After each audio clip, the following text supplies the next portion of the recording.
Hello students, आज एक बहुत ही इम्पोर्टेंट क्वेश्चन जो मैं डिस्कस करने वाला हूँ कि should I repeat for NEET. 2023 का नीट का पेपर हो चुका है और काफ़ी लोगों ने आप में से जो वीडियो देख रहे हो वो नीट का पेपर दिए भी होंगे। अब क्वेश्चन आता है कि नीट का पेपर मेरा अच्छा नहीं हुआ है तो क्या मुझे रिपीट करना चाहिए या नहीं। सच्चाई, केवल मैं सच्चाई बताऊंगा, ठीक है। सोचिए,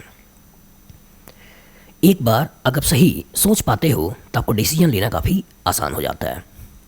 सबसे पहले नंबर सोचिए, 2023 के पेपर में, नीट के पेपर में जो बच्चे अपीयर हुए थे वो नंबर था लगभग 22 लाख। नंबर कितना था? लगभग 22 लाख।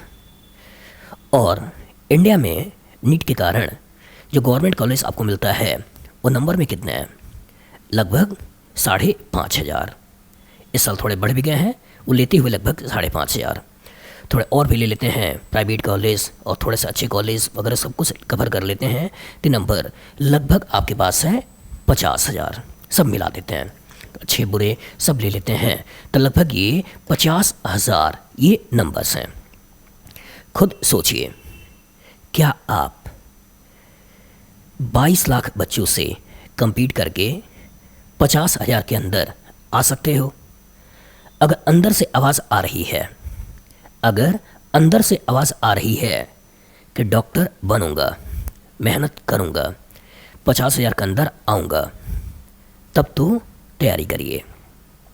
लेकिन अगर थोड़ा बहुत पे डिलेमा है तो सच्चाई से भागिए नहीं, सच्चाई से भागिए नहीं।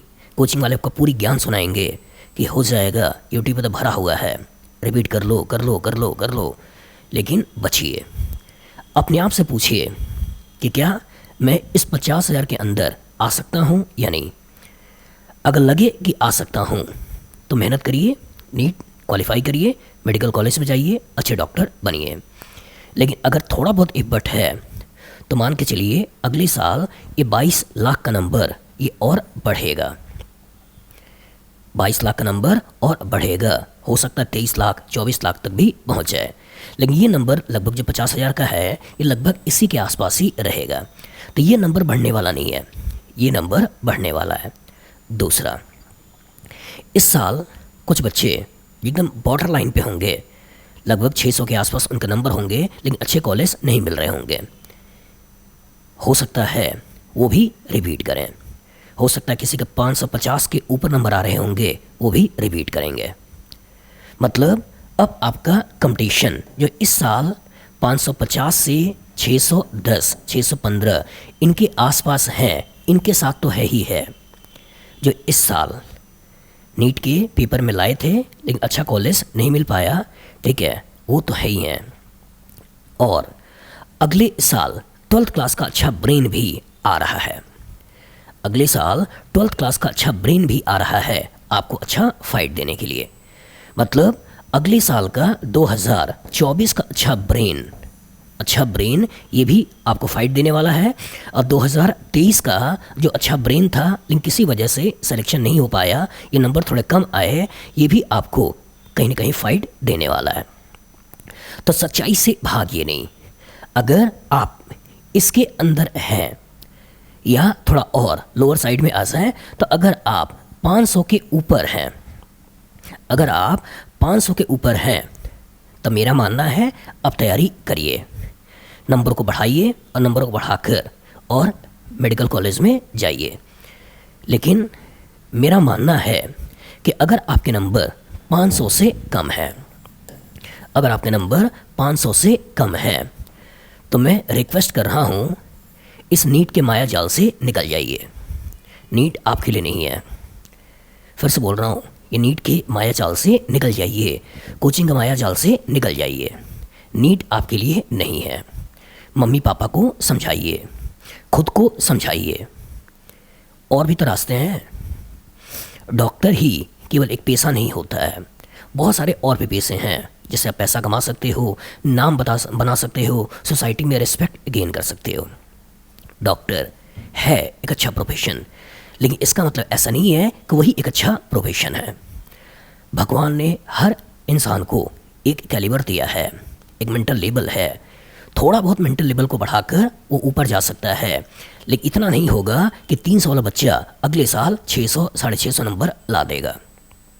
एकदम सच्चाई बोल रहा हूँ, ऐसा हो ही नहीं सकता है, और होगा भी तो रेयर ऑफ द रेयरेस्ट होगा, रेयर ऑफ द रेयरेस्ट होगा, नॉर्मली होता नहीं है। अगर किसी के 300 350 नंबर आ रहे हैं और वो सोचे कि अगले साल मैं फोड़ दूंगा, तोड़ दूंगा, मरोड़ दूंगा, पता नहीं क्या क्या यूट्यूब सुनाता रहता है, कोचिंग वाले मोटिवेट करते रहते हैं, ऐसा कभी होता नहीं है। 350 के नंबर को 300 के नंबर को अब 400 450 ले जा सकते हो, लेकिन 600 650 नहीं ले जा सकते हो एक साल में। इसलिए मेरा मानना है कि अगर आप 500 से ऊपर हो तब तो आप रिपीट करिए, मेहनत करिए और मेडिकल कॉलेज में जाइए।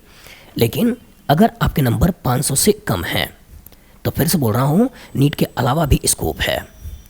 अपने आप को किसी दूसरे स्कोप में, और जितना मेहनत आप नीट के लिए करोगे उतना मेहनत या उससे कम ही मेहनत अगर आप दूसरे फील्ड में कर लो तो हो सकता है कि आपका साथ वाला जो डॉक्टर बन रहा होगा, और हो सकता है आप डॉक्टर नहीं बन रहे होगे और आप फ्यूचर में ज़्यादा अच्छा कर पाओ, और ये बेचारा हो सकता है थोड़ा कम अच्छा कर पाए।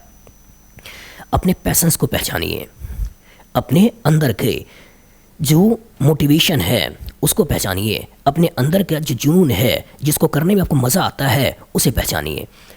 अपने अंदर से ये पहचानिए कि यार क्या करने में मुझे बोरियत फील नहीं होती है, क्या मैं 7 घंटा 5 घंटा 6 घंटा 8 घंटा लगातार किसी काम को कर सकता हूँ क्या।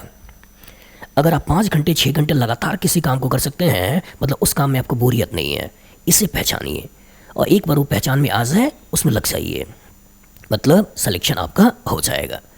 अगर पढ़ने में दिक्कत नहीं है तो मेहनत करिए, लेकिन अगर दिक्कत है तो अवॉइड करिए, नीट आपके लिए नहीं है। सच्चाई बोल रहा हूँ, थोड़ा कड़वा लग सकता है लेकिन ये सच्चाई है। तो फिर से बोल रहा हूँ, last but not the least, जिन बच्चों के नंबर 500 उसके ऊपर हैं वो नीट की तैयारी करें, अगले साल रिपीट करें। लेकिन जिसके भी नंबर 500 से कम है तो मेरा रिक्वेस्ट है दूसरा प्रोफेशन को पकड़ें और तैयारी के लेवल किसी दूसरे डायरेक्शन में लेके जाएं। वहाँ आपको ज़्यादा अच्छा स्कोर मिलेगा और ज़्यादा सही समय पे आप अच्छी जगहों पे जा पाओगे। कभी कभी ये भी होता है कि इस साल पढ़ रहे हैं, अगले साल पढ़ रहे हैं, उसके अगले साल पढ़ रहे हैं, उसके अगले साल पढ़ रहे हैं, और 4 साल 5 साल 6 साल आप केवल नीट की तैयारी में ही लगे हुए हो। तो आप तो तैयारी में लगे हुए हो, लेकिन आपके क्लासमेट जो तैयारी नहीं कर रहे थे वो धीरे धीरे अच्छी जगहों पे चले जाते हैं और आप वहीं पे 12th क्लास के लेवल पर ही रह जाते हो। इसलिए फिर से बोल रहा हूँ, थोड़ा सोचिए, और अगर 500 से कम नंबर है तो अपने आप को दूसरे एम की तरफ डाइवर्ट करिए और उसमें मेहनत करके अच्छा स्कोर करिए। ठीक है, good luck, good day for your future.